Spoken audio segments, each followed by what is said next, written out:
Hello all, the Old Geek here, and this video is something a little bit different. Something that has been stewing in the back of my mind for a while.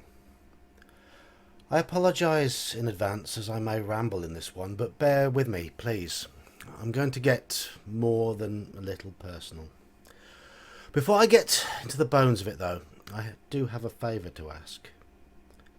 Please make the sentiments in this video go viral.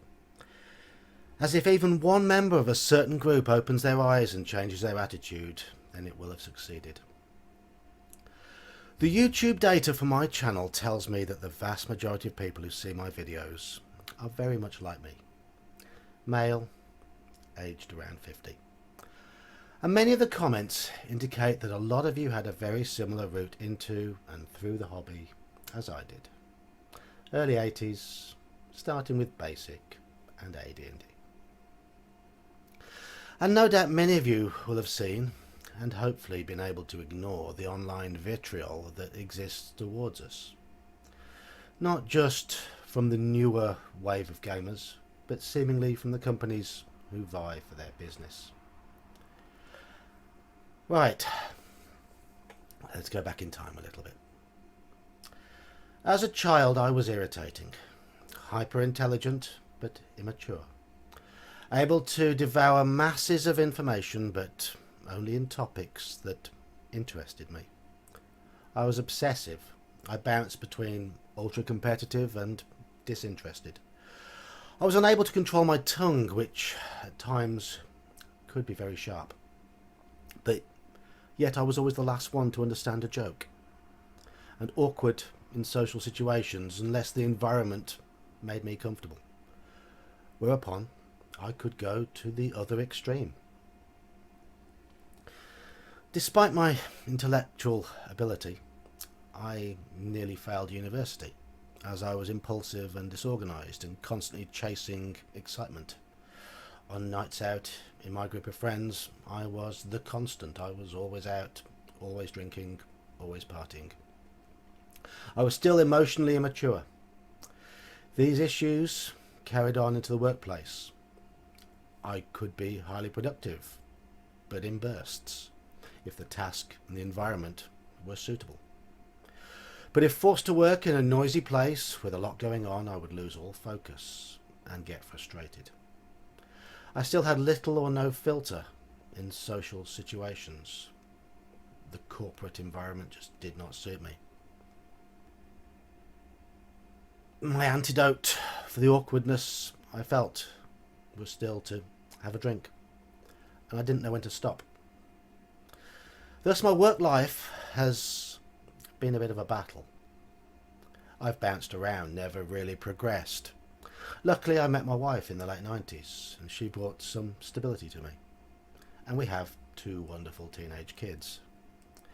My problems, of course, did not entirely go away, because with family comes responsibility and pressure, and cracks began to show again. In 2015 I went to see a doctor to find out why, despite being intelligent, I was unable to apply that effectively and consistently in a workplace. After a lot of waiting and being bounced around, I was finally diagnosed with ADHD in 2018, and I was put on medication at the age of 47.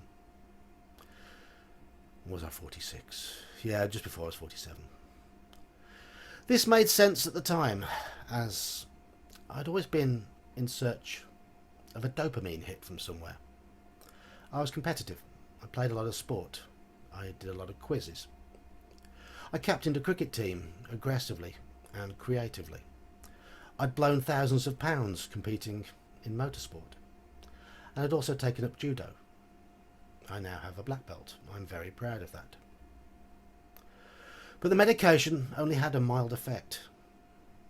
There was clearly something else bubbling underneath. And last year tests showed that I almost certainly also have Asperger's. So why am I talking about this? Why am I opening up on a gaming channel? I'm a nerd. I'm a grognard. If I didn't have my wife to keep me somewhat on track, I'd probably be a scruffy neckbeard. I have a number of traits that are typical among nerdy gamers of my age. The social awkwardness, the lack of a filter, the obsessive nature, the frustration, and most importantly, the difficulty in adapting to change.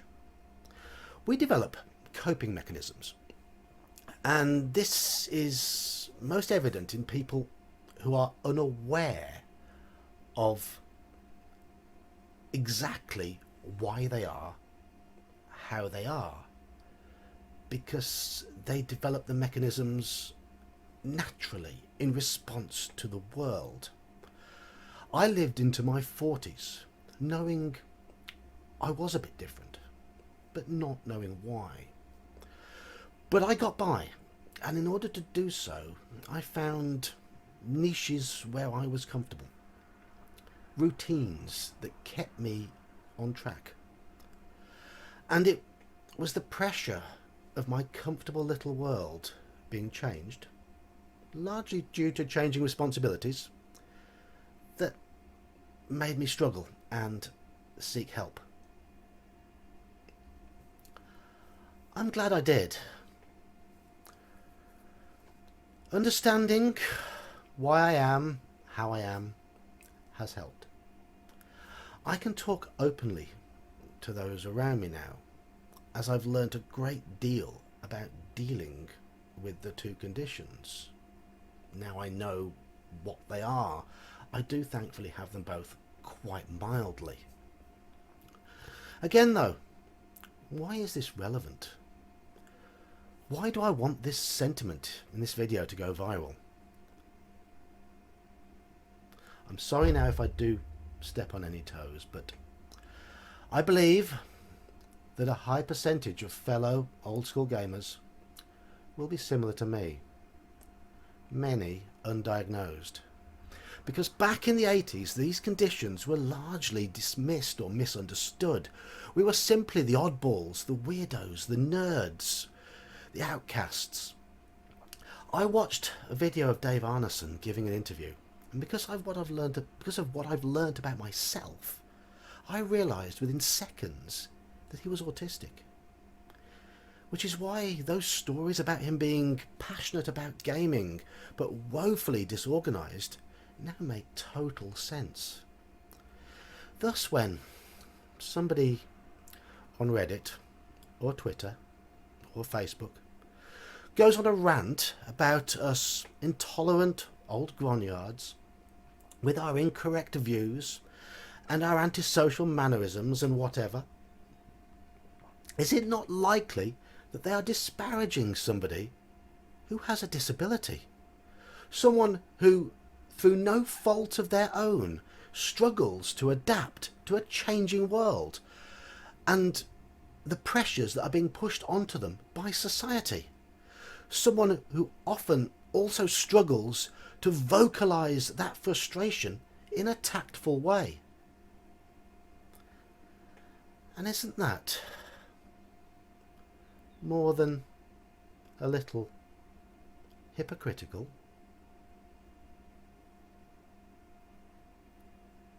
Thank you for watching.